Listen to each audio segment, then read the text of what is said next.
आप सभी विद्यार्थियों का हार्दिक स्वागत, हार्दिक अभिनंदन। प्रिय विद्यार्थियों, आज हम पढ़ेंगे बीए पार्ट फर्स्ट हिस्ट्री यानी इतिहास। आपके सेकंड पेपर है भारत का इतिहास, जिसका 15वां पार्ट हम पढ़ेंगे, दक्षिण भारत के मंदिरों की कला। वैसे ये बहुत इंपॉर्टेंट पार्ट है और आपके जो तीसरी इकाई है उसमें से है, तो इसमें से भी आपके प्रश्न आपको आने चाहिए। ये बिल्कुल सरल पार्ट है। इस पार्ट से हम अच्छे प्रश्नों को अच्छा कलेक्शन कर सकते हैं। बहुत सारी जानकारी भी इससे मिलने वाली है, तो हमें इस पार्ट को पूरा देखना चाहिए। यदि हम इस पार्ट को पूरा देखते हैं तो हमें कौन कौन सी जानकारी प्राप्त होती है उसके बारे में मैं बता दूं आपको कि हमें इतनी जानकारियां होगी। एक तो द्रविड़ शैली के मंदिरों की विशेषताएं क्या है, राष्ट्रकूट मंदिरों की विशेषताएं क्या है, पल्लव काल के मंदिरों की जो शैलियां हैं उनको किस नाम से जाना जाता है, गंगकोट और चोलपुरम के मंदिर है वो किसने बनवाए थे, इनके बारे में जानेंगे। चालुक्य मंदिरों की विशेषताओं के बारे में जानेंगे। इसके अलावा दक्षिण भारत के प्रमुख मंदिर है उनकी शैलियों के बारे में जानेंगे। पल्लव काल में निर्मित जो मंदिर है वो किन शैलियों में बने, उनकी क्या विशेषताएं हैं उनके बारे में जानेंगे। और पल्लव और चोल काल की जो मूर्तियां हैं उनके बारे में जानेंगे। यानी बहुत ही अच्छा पार्ट है। इसमें से इस प्रकार के ये प्रश्न आपके एग्जाम में पूछे जाते हैं, तो ये सारे प्रश्न है वो क्लियर होने वाले हैं। तो आप ये पूरा देखें। चैनल पसंद आता है तो अवश्य ही सब्सक्राइब कीजिएगा, ताकि सब्सक्राइब करने का एक फायदा ये भी है कि जब भी वीडियो अपलोड होता है तो आपके मोबाइल पर नोटिफिकेशन आ जाता है। दूसरी बात, आप जो पीछे के जो लेसन है उन लेसन्स को आप यानी डिस्क्रिप्शन में जाकर के प्राप्त कर सकते हैं। डिस्क्रिप्शन के अलावा आप वहां पर जो हिस्ट्री की प्लेलिस्ट बनी हुई है बीए फर्स्ट ईयर हिस्ट्री की, वहां से प्राप्त कर सकते हैं। इसके अलावा आप हिस्ट्री के जितने भी टॉपिक है उन सभी टॉपिक को CCAY DR रोज हिस्ट्री के नाम से यदि सर्च करेंगे तो भी आपको मिल जाएंगे। और वैसे आपको एक यानी टेलीग्राम चैनल भी दे दिया जाएगा जिसमें आप ऐड भी हो सकते हैं, जिसमें हमेशा जो है वो अपडेशन रहता है। तो मैं उम्मीद करता हूं कि ये पार्ट आपके बहुत अधिक महत्वपूर्ण बनने वाला है, तो इस पार्ट को आप पूरा देखिएगा। यानी बीए फर्स्ट ईयर हिस्ट्री का सेकंड पेपर, जिसका 15वां पार्ट, दक्षिण भारत के मंदिरों की कला। दक्षिण भारत के मंदिरों की कला के बारे में यदि हम सबसे पहले देखें तो सबसे पहले मंदिरों के बारे में देखा जाए, धर्म और कला का घनिष्ठ संबंध प्राचीन काल से रहा है, बिल्कुल सही है। धार्मिक स्थापत्य में मंदिर, चैत्य और स्तूप ये आते हैं। मंदिर है, चैत्य है, स्तूप है, ये आते हैं। किंतु गुप्त एवं उत्तर गुप्त काल में मंदिरों की प्रधानता रही है। यानी गुप्त काल में और उत्तर गुप्त काल में मंदिरों की प्रधानता रही है। प्राचीन काल में भी मंदिर भी बने हैं, चैत्य भी बने हैं, स्तूप भी बने हैं। अब मंदिर किस प्रकार के हैं, कितने प्रकार के मंदिर पाए जाते हैं। एक तो चट्टान को काट कर बनाए जाने वाले मंदिर, दूसरे पत्थर या ईंटों को जोड़कर बनाए जाने वाले मंदिर, तीसरे गुफा मंदिर, ये भी चट्टानों को खोदकर बनाए जाते थे। 3 प्रकार के मंदिरों की, प्राचीन काल के मंदिरों की प्रधानता देखी गई है। और वैसे अभी भी, अब तक भी इसी प्रकार के मंदिर है वो ज्यादा बनाए जाते हैं, जैसे पत्थर या ईंटों को जोड़कर, चट्टान काटकर, या गुफा मंदिर। तो इस प्रकार के मंदिर हमें प्राचीन काल से देखने को मिलते हैं। दक्षिण भारत की जो मंदिर निर्माण की शैलियां हैं, या मंदिर निर्माण की जो शैलियां, उनको 3 भागों में बांटा गया है। कितने भागों में बांटा गया है? 3 भागों में बांटा गया है। पहली है द्रविड़ शैली, जो दक्षिण भारत की स्थापत्य कला है। दक्षिण भारत की जो स्थापत्य कला है उसे क्या कहा जाता है? द्रविड़ शैली कहा जाता है। और द्रविड़ शैली के मंदिरों में वर्गाकार गर्भगृह होता है। द्रविड़ शैली के बारे में प्रश्न पूछा जाए, द्रविड़ शैली क्या है, या टिप्पणी कीजिए, उसमें आ गया द्रविड़ शैली, तो आपको द्रविड़ शैली के बारे में लिखना है कि ये दक्षिण की स्थापत्य कला है। द्रविड़ शैली के मंदिरों में वर्गाकार गर्भगृह होता था। इसके ऊपर पिरामिड नुमा शिखर, जिसका शीर्ष 8 या 6 कोणों के गुंबद के आकार का होता था। द्रविड़ शैली के अलावा एक शैली यहाँ पर स्थित है, वो है आर्य शैली, या जिसको नागर शैली भी कहा जाता है। उत्तर भारत की स्थापत्य कला आर्य शैली के मंदिरों में ये उत्तर भारत की स्थापत्य कला है, वो दक्षिण भारत की है। उत्तर भारत की शैली को नागर शैली या आर्य शैली कहा जाता है। और आर्य शैली के जो मंदिर होते हैं उनमें एक चौकोर गर्भगृह होता है, सामने खुला आंगन होता है जहां लोग भगवान के दर्शनार्थ एकत्रित हुआ करते थे। और गर्भगृह के ऊपर मीनार नुमा शिखर होता है, जिसके ऊपर आमलक रखा होता है, यानी जिस पर है वो इस प्रकार घुमटी से रखी होती है, और उसके ऊपर फूल सहित कलश भी होता है। तीसरी शैली होती है बेसर शैली, और बेसर शैली दोनों शैलियों से निर्मित स्थापत्य कला, यानी जिसमें द्रविड़ और आर्य द्रविड़ और आर्य दोनों शैलियों का जब मिश्रण होता है तो उस शैली का नाम होता है बेसर शैली। तो ये तो थी शैलियां। इसके अलावा प्रसिद्ध जो मंदिर है दक्षिण भारत के, उसमें देखिए प्रसिद्ध मंदिर और उनकी निर्माण शैलियां देखिए। सबसे पहले राष्ट्रकूट मंदिर। और राष्ट्रकूट मंदिर या राष्ट्रकूट काल में सर्वाधिक मंदिर एलोरा के कैलाश एलोरा में मिले हैं। और एलोरा का कैलाशनाथ मंदिर का निर्माण हुआ था राष्ट्रकूट काल में। राष्ट्रकूट काल में एलोरा, जिसमें कैलाशनाथ का मंदिर है, और ये स्थान आंध्र प्रदेश के यानी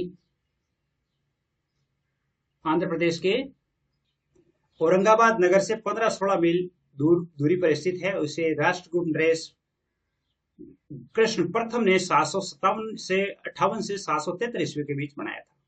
यानी ये आंध्र प्रदेश में है। और राष्ट्रकूट नरेश जो थे कृष्ण प्रथम, जिन्होंने 758 से लेकर 773 ईस्वी के बीच में बनाया। और इसमें गुफा काल की एक अन्य शैली दिखाई देती है।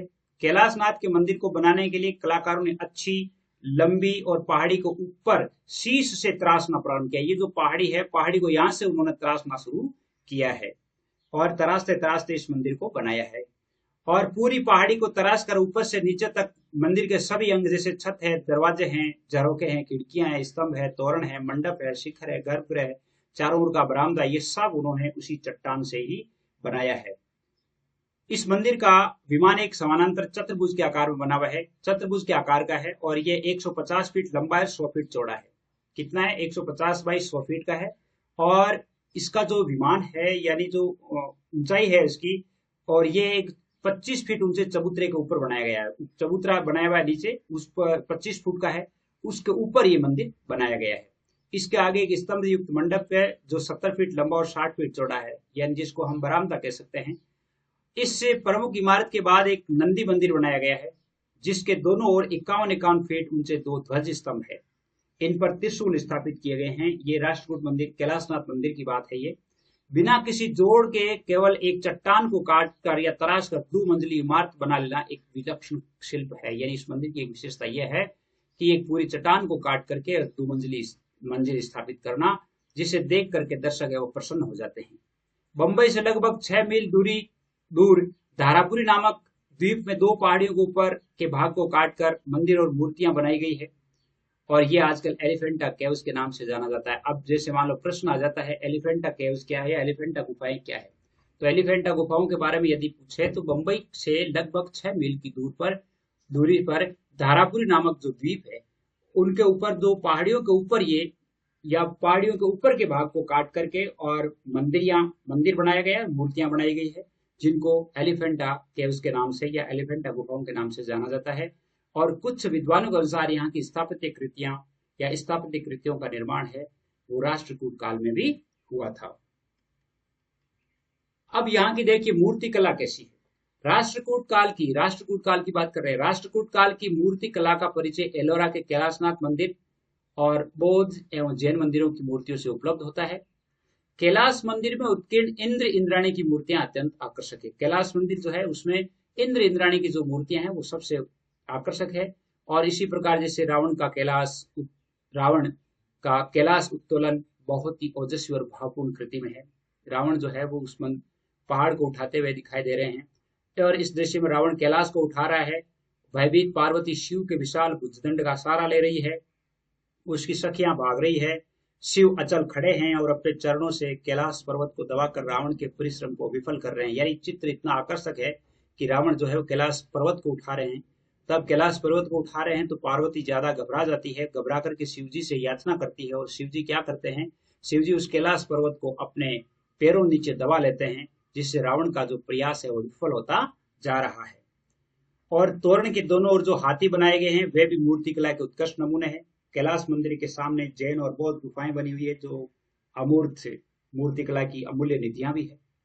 एलिफेंटा गुफा के मंदिरों के बारे में बताऊं आपसे।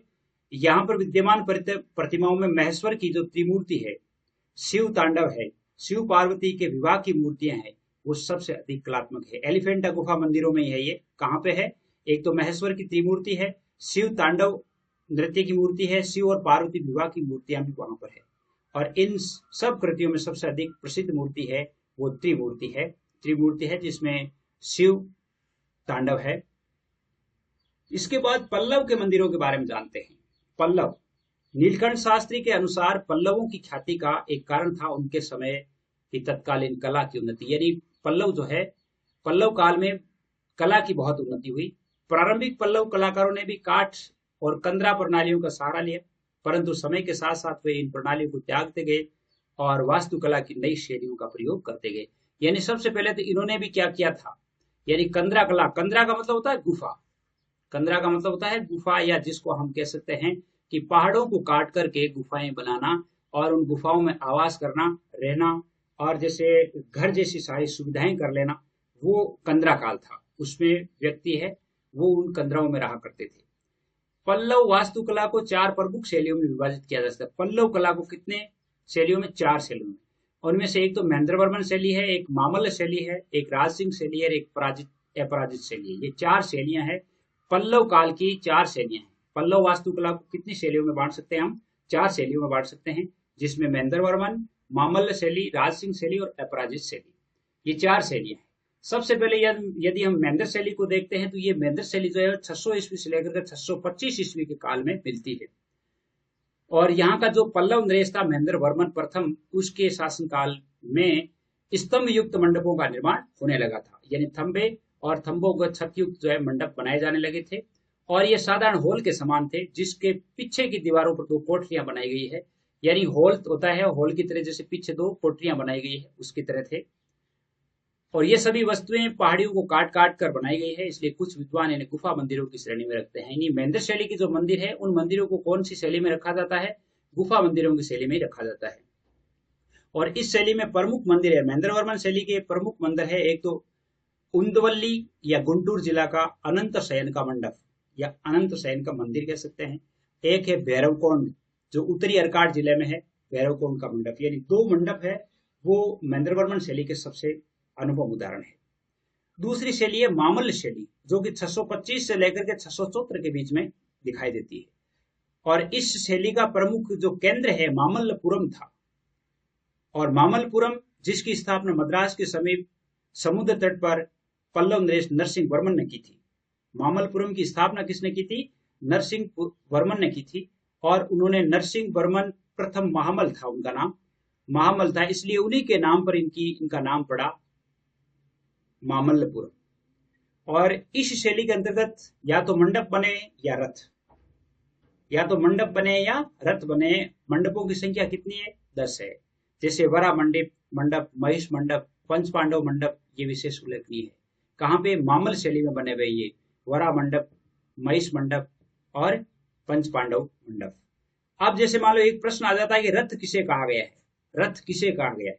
तो रथ के बारे में ये प्रश्न, छोटा प्रश्न पूछा जा सकता है। रथ कांजी नगरी के सामने समुद्र तट पर विशाल चट्टानों को तराश करके जो मंदिर बनवाए गए थे, वो रथ कहलाते हैं। कांजी नगरी के सामने समुद्र तट पर विशाल बड़ी बड़ी चट्टानें, उन चट्टानों को तराशा गया, तराश करके वो जो मंदिर बनाए गए हैं, वो सारे के सारे रथ कहलाते हैं। इस प्रकार के मंदिर, रथ मंदिरों में सप्त रथ समूह या सप्त पेगोड़ा के नाम से भी विख्यात है। इनको सप्त पेगोड़ा कहा जाता है, जैसे सप्त पेगोड़ा या सप्त रथ समूह कहा जाता है। लेकिन इन रथ समूह में मंदिरों की संख्या कितनी है? 8 है। प्रश्न मान लो कभी कहीं पूछा जा सकता है एग्जाम में कि 7 पेगोड़ा के जो मंदिर है उनमें मंदिरों की संख्या कितनी है? हम देखते हैं कि 7 है, लेकिन उसमें मंदिरों की संख्या कितनी है? 8 है। जैसे पहला द्रौपदी रथ, दूसरा अर्जुन रथ, भीमा रथ, धर्मराज रथ, सहदेव रथ, गणेश रथ, पिंडारी रथ, विलयान कट्टई रथ, ये सभी रथ संभवतः शिव के मंदिर थे।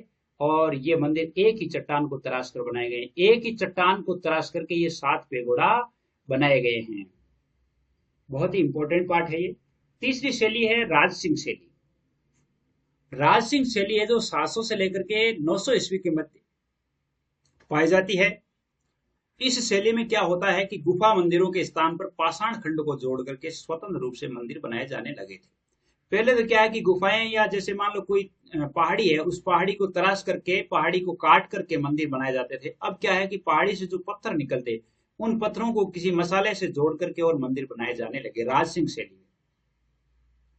इसका प्रथम नमूना जो है मामल्लपुरम में स्थित सोर का मंदिर है। मामल्लपुरम में जो सोर मंदिर है, वो सबसे पहला नमूना है जो स्वतंत्र जो ईंट पाषाण खंडों से बनाया गया है। और इस शैली का उत्कृष्ट उदाहरण जो है कांची के कैलाशनाथ का मंदिर है, जिसका निर्माण पल्लव नरेश राज सिंह के समय में हुआ था। पल्लव नरेश राज सिंह के समय में कैलाश मंदिर का निर्माण हुआ और राज सिंह शैली का यह सबसे अद्भुत नमूना है। यदि हम देखते हैं कि पल्लव शैली की क्या विशेषताएं हैं, तो पल्लव शैली में सिंह स्तंभ है, मंडप के सुदृढ़ स्तंभ है, शिखर है, उनमें चार दीवारी बनी हुई है, उसके भीतर बने हुए छोटे छोटे कक्ष है, अलंकरण है। ये सभी पल्लव कला की विशेषताएं हैं। चौथी जो है शैली है वो अपराजित शैली मिलती है। और अपराजित शैली ये पल्लव कला की अंतिम शैली है। पल्लव कला की अंतिम शैली यदि पूछी जाती है तो वो कौन सी शैली हो जाती है? अपराजित शैली हो जाती है। और इसके बाद पल्लवों की राजनीतिक सत्ता का अंत हो गया। जैसे बहुर का मंदिर इस शैली का सुंदर, अपराजित शैली का जो सबसे सुंदर उदाहरण है वो है बहुर का मंदिर। अब पल्लवों की जो है मूर्ति कला क्या थी? मंदिर कला देख ली, अब मूर्ति कला क्या थी? पल्लव मूर्ति कला की जानकारी हमें पहाड़ों की चट्टानों पर उत्कीर्ण मूर्तियों के माध्यम से मिलती है। मामल शैली के मंडपों में पहाड़ों की चट्टानों पर गंगा अवतरण, शेषशायी विष्णु, महिषासुर वध, वराह अवतार, गोवर्धन धारण की बड़ी सजीवता और सुंदरता के साथ उत्कीर्ण किए गए। मतलब इस प्रकार की मूर्तियां हमें देखने को मिलती है। इसी प्रकार मामल शैली के सप्त पेगोड़ा पर देवी देवताओं, पशु पक्षियों, स्त्री पुरुषों की बहुत ही सुंदर आकृतियां और मूर्तियां उत्कीर्ण की गई है। इसके बाद पल्लव कला के बाद आते हैं चोल कला। चोल राज्यों की चोल कला का प्रारंभ है वो पल्लव युग के बाद माना जाता है, क्योंकि चोलों ने पल्लवों और पांड्यों का स्थान लिया था। वे उत्कृष्ट वास्तुकार और मूर्तिकार थे। उनकी शैली में सरलता और भव्यता थी।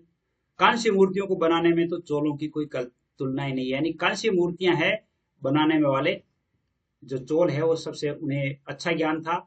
और धातु गलाने की विधि है वो कौन जानते थे? चोल जानते थे। अब चोलों के मंदिर कैसे होते थे? मंदिरों की विशेषताएं क्या? देखिए, चोलों के मंदिरों में, चोलों के दीर्घकालीन शासन में समूचा तमिल प्रदेश एक अनेक छोटे बड़े पत्थरों के मंदिरों से भर गया था। यहाँ उन सभी मंदिरों की वास्तुकला का सर्वेक्षण संभव नहीं है, लेकिन कुछ विशेष मंदिरों को देखते हैं, जिसमें एक कोरंगनाथ का मंदिर आता है। कौन सा आता है? कोरंगनाथ का मंदिर। और कोरंगनाथ का मंदिर ये जो परांतक प्रथम के समय का सबसे प्राचीन मंदिर है। कोरंगनाथ का मंदिर है वो परांतक प्रथम के समय का प्रसिद्ध मंदिर है, जो त्रिचनापल्ली जिले के श्रीनिवासनलूर नामक स्थान में है। ये त्रिचनापल्ली जिले में है और श्रीनिवासनलूर नामक स्थान पर है। इसे कोरंगनाथ का मंदिर कहते हैं। मूर्तियों के द्वारा अलंकरण किया गया है। इनको मूर्तियों के द्वारा क्या है कि चित्रित किया गया है। और इन मूर्तियों में सबसे प्रसिद्ध मूर्ति काली की मूर्ति है। उसमें एक और सरस्वती की है तो दूसरी और लक्ष्मी की मूर्ति भी है। और जैसे चोलों के मंदिरों में अगला हम मंदिर देखते हैं, तंजौर का बृहदेश्वर मंदिर देखते हैं। तंजौर का बृहदेश्वर मंदिर चोल कला का सबसे अधिक विकसित रूप दिखाई देता है। इसका निर्माण चोल नरेश राजराज प्रथम के समय में हुआ था। और दक्षिण के मंदिरों में यह सबसे बड़ा ऊंचा है और सबसे अधिक ऊंचा है, सबसे अधिक भव्य है। इस मंदिर के 4 भाग है। गर्भगृह है, मंडप है, अर्ध मंडप है और बहिर्भाग है। और बहिर्भाग है जिसमें नंदी को स्थापित किया गया है, शिव को समर्पित है। सबसे महत्वपूर्ण अंग है इसका शिखर, और ये 3 भागों में बनाया गया है। इसी प्रकार जैसे तीसरा जो मंदिर है वो है गंगकोट का चोलपुरम मंदिर। इस मंदिर का निर्माण राजेंद्र प्रथम के शासनकाल में हुआ था। प्रवृत्ति चोल काल जो 1027 से लेकर के 1250 ईस्वी के बीच में मंदिरों का निर्माण उस गति से होता रहा, जिसमें प्रमुख 2 मंदिर है। गंगकोट चोलपुरम का मंदिर इस काल के 2 प्रमुख मंदिर है। एक तो तंजौर जिले में दाराथुरम नामक स्थान पर एक ऐरावतेश्वर का मंदिर है। ऐरावतेश्वर का मंदिर यानी तंजौर जिले में दाराथुरम नामक स्थान पर ऐरावतेश्वर का मंदिर है। दूसरा है तंजौर जिले में ही है जो कंफरेश्वर का है, जिसको त्रिभुवन वीरेश्वर का मंदिर भी कहते हैं। ये गंगकोट चोल मंदिरों के उदाहरण है। इसके अलावा चोल कला में मूर्तियों की क्या कला थी? चोल कला में मूर्ति कला के क्षेत्र में भी बहुत अधिक प्रगति हुई। उनका प्रयोग वो दीवारों में, स्तंभों में, भवनों की कुर्सियों में, है ना, छतों में, कई स्थानों पर करते थे। और चोल कला की मूर्तियां है वो 3 भागों में बांटी जाती है, जिसमें एक तो व्यक्ति के अंकन, दूसरी देव प्रतिमाएं और तीसरी अलंकरण के लिए बनी हुई मूर्तियां। 3 प्रकार की मूर्तियां उस समय बनी। और उस समय की जो मूर्तियां हैं वो कई मूर्तियां मिली। जैसे तिरुवालीश्वरम यानी तिन्नेवेली जिले में एक शिव के मंदिर में राजराज प्रथम के पहले की मूर्तियां प्राप्त हुई है। एक शिव मंदिर है जिसको तिरुवालीश्वरम का शिव मंदिर है तिन्नेवेली जिले में, वहां से राजराज प्रथम के समय की मूर्तियां मिली है। इसी प्रकार तंजौर की सरस्वती की मूर्ति है। गंगकोट चौनपुरम की जो दीवार में बनी विशाल नटराज की मूर्ति है, यानी गंगकोट में नटराज की मूर्ति है, तंजौर में सरस्वती की मूर्ति है, तो उस समय की वो मूर्तियां मिलती है। चोलपुरम के दोनों मंदिरों की दीवारों पर बड़े बड़े आकारों की बड़ी सशक्त मूर्तियां हैं। इनमें तंजौर और गंगकोट बहुत ही भव्य है। चोलपुरम के जो मंदिर है उनकी दीवारों में मूर्तियां बनी हुई है और उन मंदिरों की मूर्तियों में तंजौर की और गंगकोट की मूर्तियां सबसे प्रभावी है। इसी मंदिर के महामंडप में पश्चिमी दीवार पर सूर्य की पत्थर की एक विचित्र मूर्ति है जो कमल यंत्र के रूप में है, जिसमें 7 घोड़े खींच रहे हैं और इसमें सूर्य का परिवार तो है परंतु सूर्य कोई प्रतिमा नहीं। यहाँ पर से एक बहुत अच्छा प्रश्न बन सकता है कि गंगकोट का जो मंदिर है, गंगकोट के मंदिर में एक सूर्य की इस प्रकार की मूर्ति है जिस मूर्ति में सूर्य का पूरा परिवार है लेकिन सूर्य की मूर्ति नहीं है, सूर्य का परंतु खुद की कोई प्रतिमा नहीं है, तो वो गंगकोट का मंदिर है, वहां पर वो मूर्ति है। इसके बाद चालुक्य मंदिर।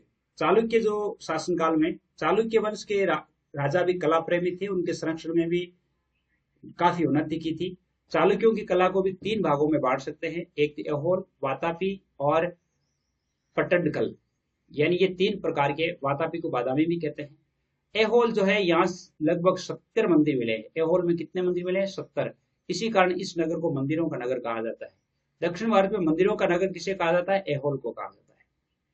बादामी या वातापी, वादामी में चालुक्य वास्तुकला का निखरा हुआ रूप देखने को मिलता है और यहाँ पहाड़ को काटकर 4 मंडप बनाए गए हैं। कितने?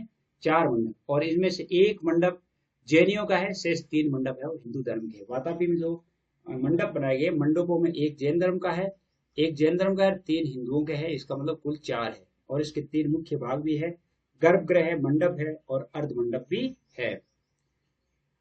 इसके बाद है पट्टडकल। पट्टडकल में देखिए, ये मंदिर कला की दृष्टि से बहुत ही सुंदर है और पट्टडकल के वास्तुकारों ने आर्य शैली और द्रविड़ शैली दोनों को समान रूप से विकसित किया है। दोनों को समान रूप से विकसित किया है। इस स्थान पर आर्य शैली के 4 मंदिर और द्रविड़ शैली के 6 मंदिर बने हुए हैं, यानी 10 मंदिर है, इनमें से 4 और 6 मंदिर बने हुए हैं पट्टडकल में। और आर्य शैली का सर्वाधिक सुंदर मंदिर है वो पापनाथ का मंदिर है और द्रविड़ शैली का सबसे आकर्षक मंदिर वो विरूपाक्ष मंदिर है।